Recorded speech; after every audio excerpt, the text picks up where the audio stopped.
这个故事的名字叫做《澡堂里的咳嗽声》。大学时期呢，我一直对灵异事件非常的感兴趣，所以呢，我也看了很多的鬼故事，无论是长篇大论的，还是那种短篇的吓人的，我全都看了。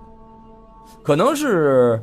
常在河边走，哪有不湿鞋的原理吧。所以就在我还在校的期间，发生了一件让我没办法理解的事情。我的大学坐落在一个小城市里，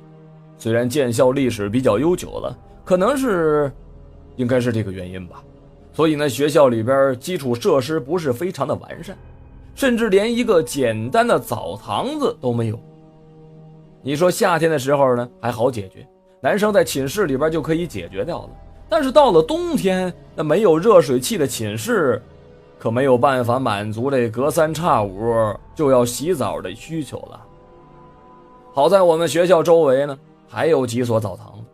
到了冬天生意其实还是蛮火的，无论是早是晚，那人数都是非常多的。而我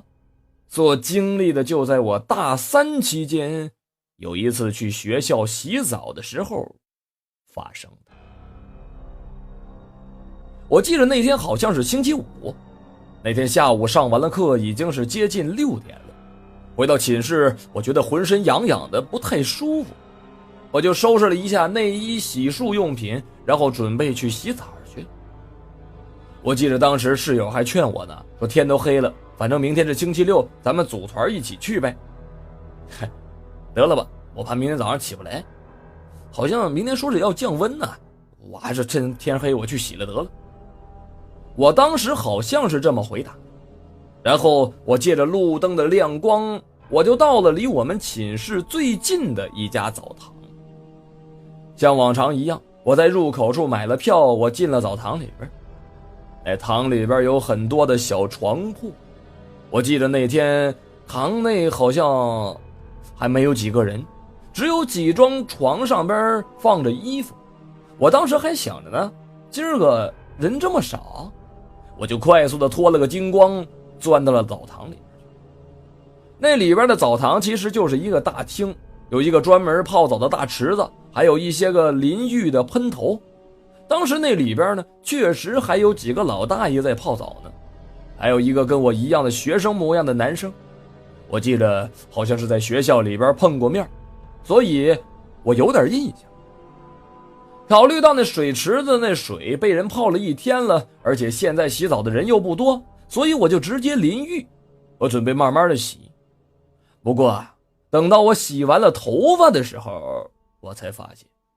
刚才的那几位大爷还有那个男生都已经离开了。好在现在还能够听见他们在澡堂子隔壁的时候说话的声音。因为呢堂里边有暖气，他们估计是等身上的水干了再走吧。我就这么想着，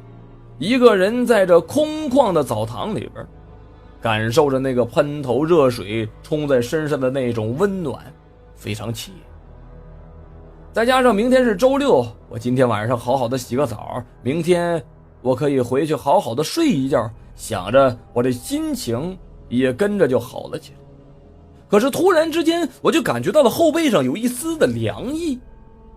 等我转过头去，我看着那个还冒着热气的水池子，隐隐约约好像有一个上半身的轮廓，好像还泡在池子里边，但是那种朦胧不清楚的感觉让我感觉到丝丝的恐怖。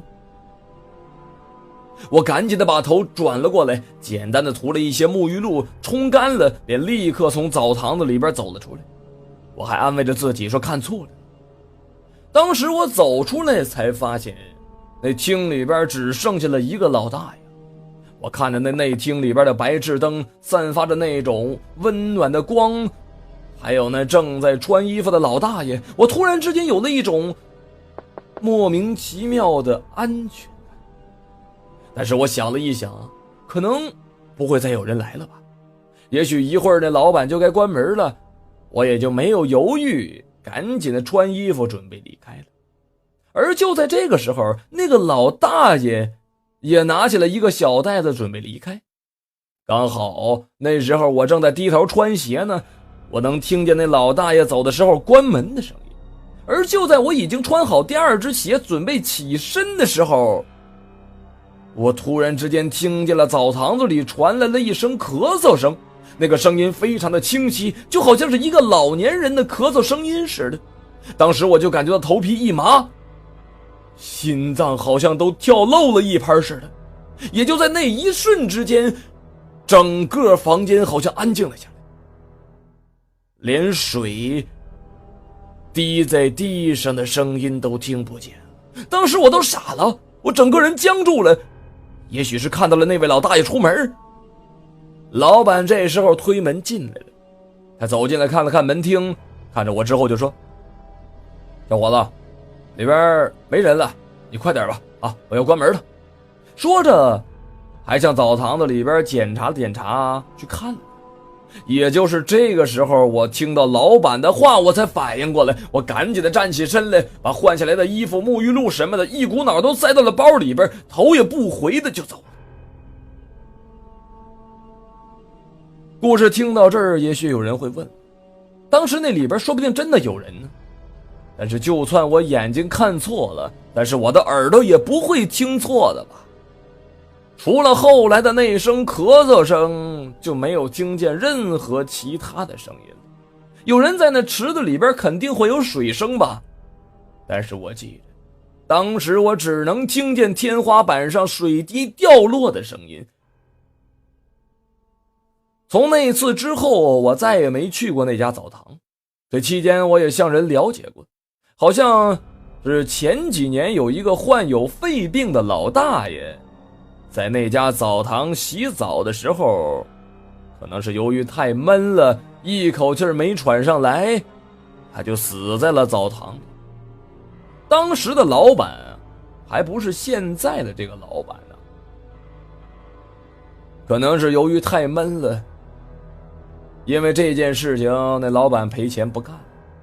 现在的老板也是过了2年之后才重新开的澡堂。现在想一想，可能我那天晚上所经历的